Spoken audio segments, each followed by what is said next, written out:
You boys like Dynasty Warriors? What about Diablo? Is it okay if a game has Mandarin-only voice acting and some broken English translated text? If you said yes to all three, then I might have the game for you. This is Three Kingdoms, Zhao Yun, and in a shocking twist, it's not developed by Koei, but by a Chinese studio whose name I can't pronounce. Sadly, the game is unfinished. It ends right after the Battle of Changban. Despite promising a full English translation and additional stories, adventures in the future, there haven't been any updates in over a year. The game has its fair share of issues, including a semi-useless crafting system, an additional crafting system which is fully useless because the instructions are entirely in broken English, making it impossible to figure out, and there are performance problems in the final few areas of the game. Supposedly, it wasn't a financial success and the devs closed their doors, which is a shame. I love the Three Kingdoms period of Chinese history, and it's always nice to see a different interpretation of its events. While this sounds fairly negative so far, I actually enjoyed my time with this game. It's $20 and it took me 28 hours to finish. The game features 3 different control schemes: the classic top-down action RPG style where clicking moves your character, a WASD movement option, and full controller support where the left analog stick moves your character. The controller is by far the best way to play, as horseback combat felt extremely clunky with other setups. Three Kingdoms Zhao Yun blends history, the romance of the Three Kingdoms novel, and some entirely fictional elements created by the devs. For those unfamiliar, Zhao Yun, courtesy name Zilong, was a military general who originally served Gongsun Zan before joining Liu Bei and what eventually became known as the Kingdom of Shu. He's typically depicted as a powerful, loyal, and courageous warrior. In the novel, his biggest moment is charging 1 versus 1,000 against Cao Cao's forces to rescue Liu Bei's wives and infant son. However, historically, while he did protect them, the 1 versus 1,000 charge didn't actually happen, and much of his early life is undocumented. This likely made him an appealing choice for the developers, as they had a blank slate to craft their own version of him. Unfortunately, the own version of him sucks. The fictional elements the devs introduced are easily the worst parts of the story and the most boring parts of this game. Here, Zhao Yun grows up with Xiao Hulan, who is possibly a fictional character. He's mentioned as a footnote in historical records and dies in a completely different battle in the novel. Here, Xiao Hulan trains with a sword while Zhao Yun masters the spear. And it's obvious within the first 30 minutes that this guy is going to be the final boss of the game. The game starts with 3 hours of boredom as you run around killing wolves and boars, and you see this poorly written rivalry forming between the two characters.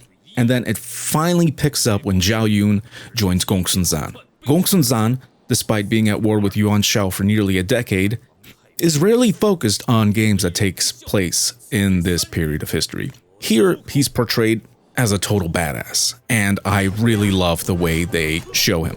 But then the developers' weak fiction returns.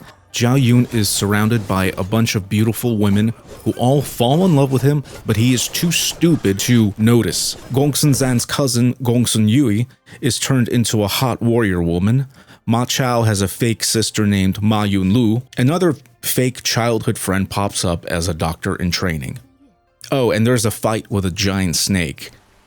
I don't remember reading about that in the historical records or even in the novel. The game improves again when Zhao Yun leaves Gongsun Zan to help Liu Bei defend Zhu province from Cao Cao. After that, we end up teaming up with Cao Cao's forces to fight Lu Bu, and the rest of the game sticks mostly to history and the novel until it ends anticlimactically at Changban. The gameplay is solid. You have 3 different weapon types, each with its own unique skill tree: spear, sword, and bow. I mainly use the spear because that's what Zhao Yun is known for. I've been playing Dynasty Warriors since the 3rd one for the PS2. Why would I make this character any different than what I've known him for like the past 20 years? There are also horseback skills that vary depending on your equipped weapon. Sadly, you only have 4 active skill slots, so you have to be selective on which skills you're gonna be using for the rest of the game. Otherwise, those skill points are pretty much wasted. Leveling is quick. I was close to level 70 when I finished the game. Enemies respawn when you leave and re-enter an area or heal at a campfire, kind of like Dark Souls. Combat is weighty and satisfying. Attacks are responsive, making fights feel impactful. The graphics and animations are great. Wiping out a dozen units with one special attack never gets old. The game throws tons of loot and gold at you, but there is no gold sink. Vendors exist for nearly everything. Blacksmiths for weapons and armor repairs. Grocers for raw vegetables, despite there not being a cooking system in the game. And there's also a vendor who sells fully cooked meals. So why is there a grocer? And there's a horse vendor, and there's even more vendors. Crafting recipes make little sense. To craft top-tier items, you need to repeatedly enter and exit an endgame map to farm a rare material. And you know what? I mostly ended up ignoring crafting since enemy drops were consistently better. The boss fights are kind of remind me of Dark Souls, because they require memorizing patterns, dodging, parrying, and they're a bit on the cheap side, but you have so many healing items that they just end up being forgiving. The challenge is undercut by how easy it is to heal. Sure, you may get knocked back a million times, but you have like 75 potions on you, and if that potion is on cooldown, you have a meal on you. So use that, and then use the potion, and rinse and repeat. Anyway, the slog at the start is worth the payoff, because once Zhao Yun's story picks up, the game becomes engaging and rewarding. Honestly, the combat is really fun and really satisfying. Overall, Three Kingdoms Zhao Yun has a lot of good ideas, but just as many half-baked ones. You get temporary companions who don't level up or contribute much, and if you give them gear, they keep it when they leave. Brilliant. The main story is fully translated, but half the flavor text and background NPC dialogue isn't. You can inscribe runes for elemental damage and resistance, but outside of fire arrows, enemies don't have elemental attacks. What? Like what? Again, half-baked, half-finished. The game needed another 6 months of development to really shine. To summarize, key fixes should have included fixing the companions, either have them level up or don't even have the ability to give them equipment, because what's the point? They're gonna leave with it anyway. Fix the crafting systems, make crafting recipes make sense, make them better than the drops, and make the rare ingredients not so boring to farm. And for the other crafting system that I never used because it's in broken English, translate that text. 3, make the vendors more useful, eliminate grocers, and just have them maybe sell equipment that might be worth buying other than horses. 4, fix the late game performance issues. 5, complete the English translation. And 6, squashing bugs like characters failing to load in cutscenes. I've had that happen several times. Despite all this, I still had a blast. I played Dynasty Warriors since the 3rd one, as I said earlier, and blending its 1 versus 1,000 action with heavier RPG elements is a no-brainer. I've been dying for a game like this. And again, the combat really carries the experience. If you love Three Kingdoms and can tolerate jank, it's worth a shot.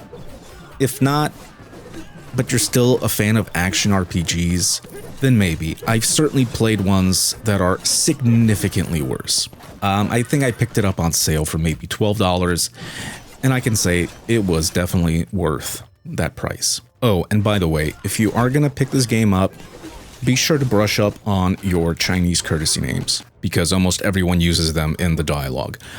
So again, the main story is fully translated, and the translation is good, I would say. I think people who complain about that might be confused when someone is speaking to Cao Cao, but instead of referring to Cao Cao as Cao Cao, they refer to him as Meng Da, because that's his courtesy name.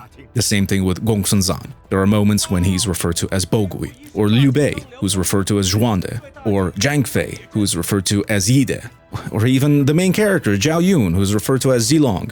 As long as you have a few seconds to Wikipedia person and get their courtesy name, you shouldn't have a problem of following along with the plot, and you shouldn't really have any complaints with the translation of the main story. Anyways, that's all for this one. I'm Private Hudson. If you like this video, please be sure to like, comment, and subscribe. I'll see you folks next time. 共台别来无恙。汝心术不正，无故欺汝。吾心不正，公又奈何独视吕布？公自谓足智多谋，今竟何如？不虽无谋，不似你诡诈奸险，恨此人不从无言。若从无言，未必被擒也。今日被擒，有死而已。公如此，待家中之老母妻子如何？吾闻以孝治天下者，不害人之亲；施仁政于天下者，不绝人之嗣。老母妻子之存亡，亦在于明公耳。吾身既被擒，请急救路，并无挂念。